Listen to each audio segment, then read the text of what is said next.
International standards తో latest technology తో quality education అందిస్తుంది సీట్స్ the Creek Planet schools and Ambitus World schools.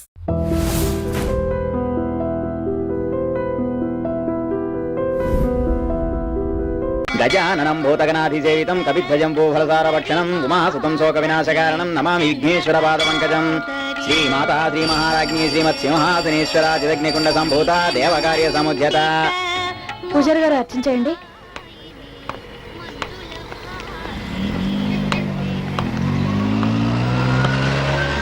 ఒక ఇవ్వండి. మిమ్మల్నేనండి. అలాగే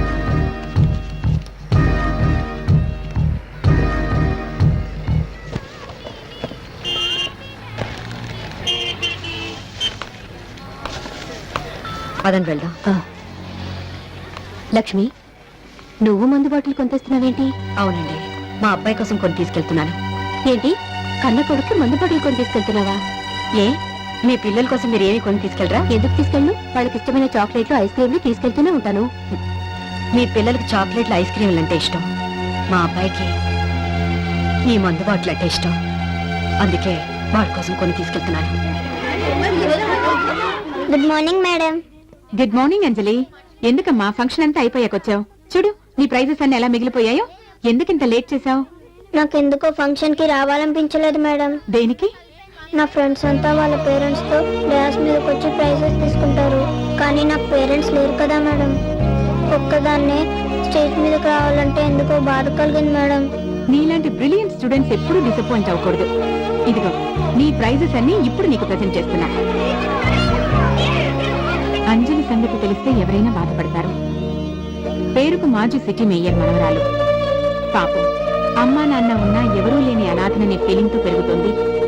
వదిలేసిన అమ్మా నాన్న ఎలా ఉన్నారో తెలియదు గాని మిగతా పిల్లల్ని చూసినప్పుడు మాత్రం అప్పుడప్పుడు అప్సెట్ అవుతుంది.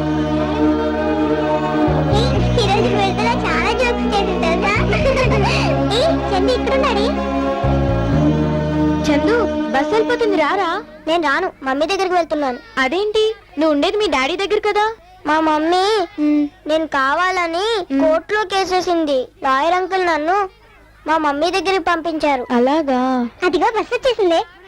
చందు, నిన్ను మీ మమ్మీ దగ్గర పంపించిన లాయర్ అంకుల్ ఎక్కడుంటారు? మీ పేరు సుదర్శన్ అంకుల్ కదా? అవును. నా పేరు అంజలి. నేను సెయింట్ ఆల్ఫోన్స్ స్కూల్లో చదువుకుంటున్నాను. మీరు నాకు హెల్ప్ చేసి పెట్టరా? ఏంటి, హెడ్ మాస్టర్ మీద కేసు పెట్టాలా? అయ్యో కాదంకుల్, నాతో పాటు చదివే చందు మీ గురించి చెప్పాడు. చందుని వాళ్ళ మమ్మీ దగ్గరికి మీరే పంపారంట కదా? అవును. మా అమ్మ నాన్న నేను పుట్టగానే వదిలేశారు. నన్ను కూడా వాళ్ళ దగ్గరికి పంపరా? వాళ్ళు ఎక్కడ ఉంటారు? ఏమో, నాకు తెలీదు. తెలియకుండా కేసు ఎలా వేస్తాం? మరి చందుని వాళ్ళ మమ్మీ దగ్గరికి ఎలా పంపారు? చందు కావాలని వాళ్ళమ్మ కోర్టులో కేసు పెట్టింది. అయితే మా అమ్మ నాన్న కావాలని నేను కేసు పెడతాను.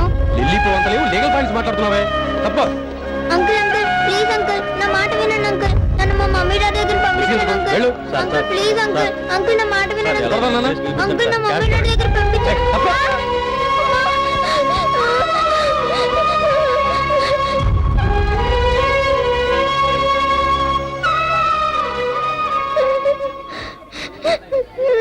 లాయర్ గారు,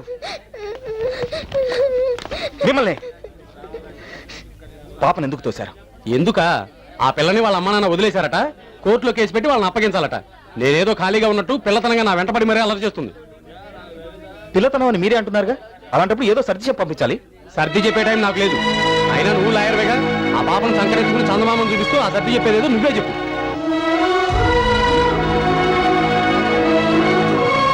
ఏం జరిగింది సార్? మీ ఫ్రెండ్కి మంచి కేసు దొరికిందయా. మూలపడేసిన కోర్టును బయటికి తీసి దుమ్ము దులిపి రేపటి నుంచి కోర్టుకు రమ్మని చెప్పు.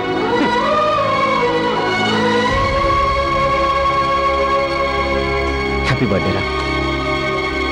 సారీ రా, నాకు విషయం చెప్పడానికి వచ్చి నువ్వు బాధపడ్డావు. పోనీలేరా, వాడికి నోరుంది కాబట్టి మాట్లాడేశాడు, మనకు చెవులున్నాయి కాబట్టి వినేశాం. నేనేం బాధపడలేదు, ఎందుకంటే అలవాటైపోయిందిరా. అంకుల్, మీరు లాయరా? ఇప్పుడు కాదు, ఒకప్పుడు.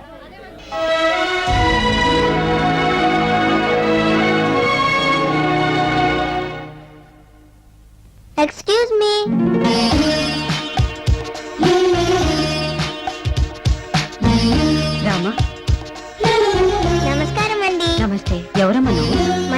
అంజలి, Saint Alphonse school, 4th class, A section. అబ్బో సీఎం గారు కూడా ఇంత పెద్ద అడ్రస్ లేదే. నాకు ఉందిలే అండి. ఆహా, లాయర్ అంకుల్ ఇంట్లో లేరా?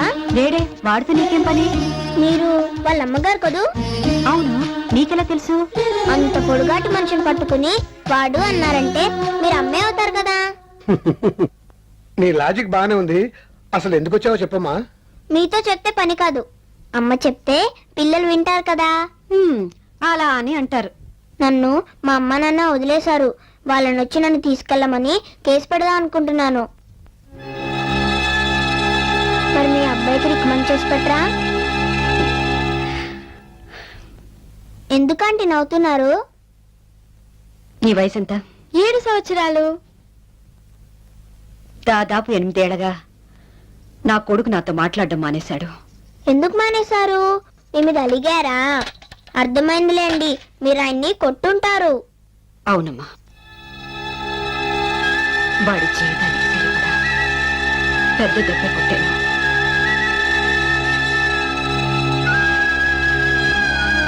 అంకుల్, మీరన్నా రికమెండ్ చేయొచ్చు కదా. నేను వాడితో మాట్లాడటం మానేశాడు. ఎందుకు? వాడు నాతో మాట్లాడటం మానేశాడు కాబట్టి. ఏంటి అంకుల్, మీరన్నా రికమెండ్ చేసి నాకు హెల్ప్ చేస్తారనుకున్నాను. అంత అదృష్టం కూడానా? ఓ పని చెయ్యి, నువ్వే వెళ్ళి వాడితో డైరెక్ట్ గా మాట్లాడు. ఎలాగా?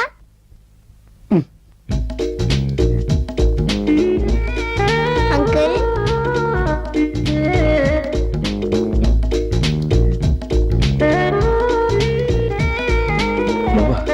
నేనే నిన్ను ఒక గిఫ్ట్ తీసుకొచ్చాను.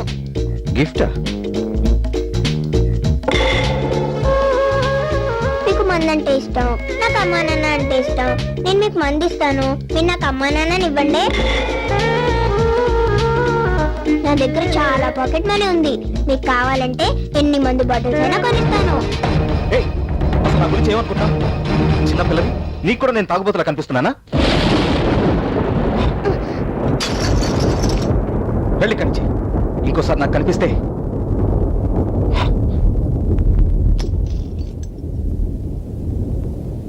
అంకుల్, వెళ్ళమని చెప్పానుగా, పోయి కంచి. బాటిల్ పగలు కొడితే ఇంకో బాటిల్ కొనుక్కోవచ్చు, కానీ అమ్మా నాన్న రారు కదా అంకుల్, అందుకే అడిగాను. Sorry uncle.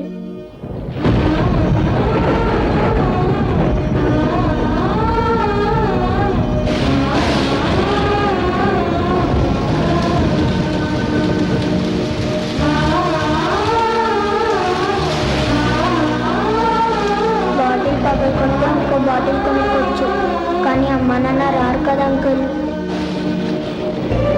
బాటిల్ పగలు కొడితే ఇంకో బాటిల్ కొనుక్కోవచ్చు, కానీ అమ్మా నాన్న రారు కదా అంకుల్.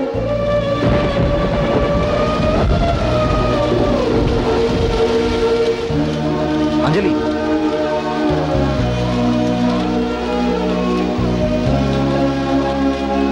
నీకు అమ్మా నాన్న కావాలంతేగా? అవును. వాళ్ళెక్కడున్నా నీ దగ్గరికి వస్తారు. వాళ్ళు రాకపోతే రప్పిస్తాను.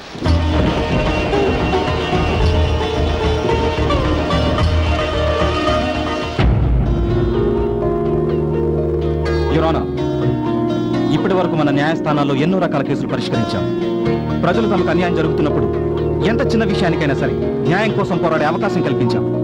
కానీ ఈ పాప వేసే ప్రశ్నలకు సమాధానం మాత్రం మన చట్టంలో ఏ సెక్షన్కి లేదు యువరానా. ఒక భార్య భర్త బిడ్డకు జన్మనిచ్చిన తర్వాత ఆ బిడ్డను ఇష్టం లేదని నడి రోడ్డు మీదో అనాథాశ్రమంలోనూ మరెక్కడో వదిలివేయటం అన్యాయం కాదా యువరానా? కన్నవారు ఉండి కూడా వారి ప్రేమకు నోచుకోలేక ఆ బిడ్డలు అనాథలుగా బ్రతకడం అన్యాయం కాదా యువరానా? ఈ అన్యాయం జరగడానికి కారకులు ఆ తల్లిదండ్రులే కాదు, మన న్యాయస్థానాలు, మన చట్టాలు, మన ప్రభుత్వాలు.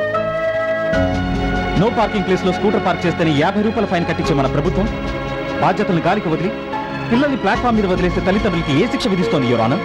పిల్లల్ని కని గాలికి వదిలేయటం నేరంగా పరిగణించి అలా చేసిన వారిని చట్టం శిక్షించుంటే చెత్తకుండీలో ఇంతమంది పిల్లలు పడి ఉండేవారా? మునికాలంలో పిల్లల సవాలు కొట్టుకుంటూ పెడుతుండేవా? తెల్లవారి లెగిస్తే ట్రాఫిక్ సిగ్నల్స్ దగ్గర ఎక్కడ పడితే అక్కడ ఇంతమంది అనాథ పిల్లలు అడుక్కుంటూ తిరుగుతుండేవారా? అలాంటి తల్లిదండ్రులు మన న్యాయస్థానాలు ఏనాడైనా నిలదీశాయా? విచారణ జరిపి శిక్షించాయా? లేదు యువరానా. కారణం, ఏ అనాథ పిల్లలు వచ్చి మన న్యాయస్థానాన్ని నిలదీయలేదు కాబట్టి, మాకు న్యాయం చేయండి అని అడగలేదు కాబట్టి. కానీ ఈ పాప మన న్యాయస్థానాన్ని మొట్టమొదటిసారిగా అడుగుతోంది యువరానా. I object your honour. పసిపిల్లల మాటల్ని, తాగుబోతు మాటల్ని పెద్దగా పట్టించుకోనక్కర్లేదంటారు.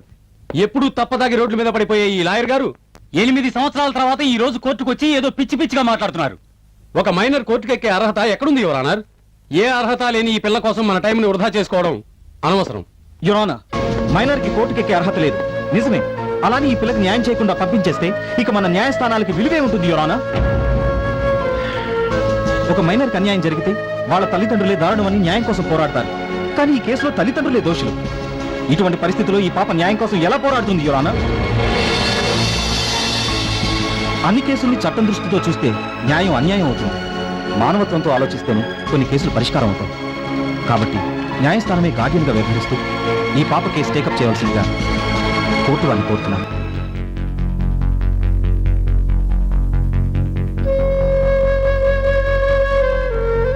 చట్టం కన్నా మానవత్వమే గొప్పది అన్న తన వాదంతో లాయర్ వేణు న్యాయ